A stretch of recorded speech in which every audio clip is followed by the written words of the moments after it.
हाय hello जय Jagannath welcome to my YouTube channel Mamita lifestyle के आपको वेलकम करछि।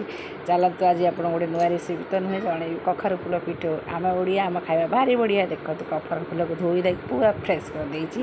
एठी अरुआ चाउल को मु भिजई देथि अरुआ चाउल पूरा भल से हो गलानी। ताको एबे अदा रसुण कंचा लगा पकड़ भल घिर घिर ग्राइंडिंग करदे। चाउल जिते भल से बतुर ग्राइंडिंगटा सेते भल हम। तापर आम गोटे बाटण करिकी पिठू टी स्टार्ट करवा। बाटनटा कला बेल सब चेक करते चाउल काले खदड़ा रहा ना देखिए हाथ देखिए पूरा ठीक अच्छी। बेला को ढाड़ी देवे कि ताटे आप जो थी ढाड़ी देवे।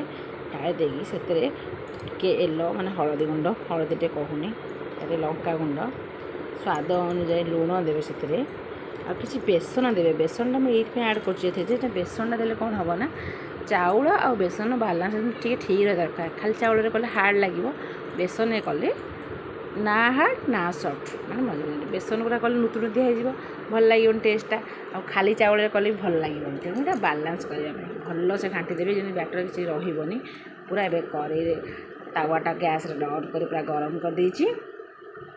तेल टिके पकईदबा पकईकी फूल को गोटी गोटी करके से बैटर रे पूरा भल से भिजेकी तावारे पकईबा। ये कौन माने आम मैंने ओडिया घर देखो केते ट्राडिशनल खाଇବା आम शिखीचे मैंने बाहर बोधे सब खाया के शिखी नथिबे। सही आम ओडिया खाया सबुठ बेस्ट एंड बेस्ट। बढ़िया पकईदेवे गोटे साइड हो गला लेउटे देवे आर साइडटा को। ये भितर मैं आपको आउ गोटे सुंदर जिनस देखिए आर जो कखर फूल जो भुंडी थाए भुंडी कहूँ मूलटा तार सी सब टेस्ट मत लगे कि आपन लगे ना मुझे जानी तो सी बहुत टेस्ट मुझे सब पछरे कै मुझे सब खाए बहुत भल पाए। एवं देखो पिठोटा टे होगला आउट साइड लेउटे देली।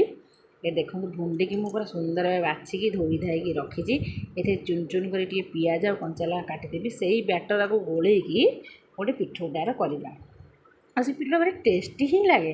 देखो करदे खंड खंड होगला टीनाकू होगला बर्तमान पूरा बहुत सुंदर भागे मो कखर फूल पिठ होगला।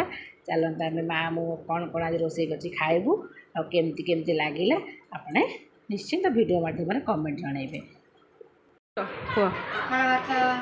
आंब खटा शाग भजा छतु भजा छोला भजा कखर फूल पिठो मार ये देख पिठौ छोला भजा छतु भजा शाग भजा खटा मोर चकटा चकटी पाग पिठौ साधा खाऊँ। स्टार्ट करो स्टार्ट करो ना मार स्टार्ट है।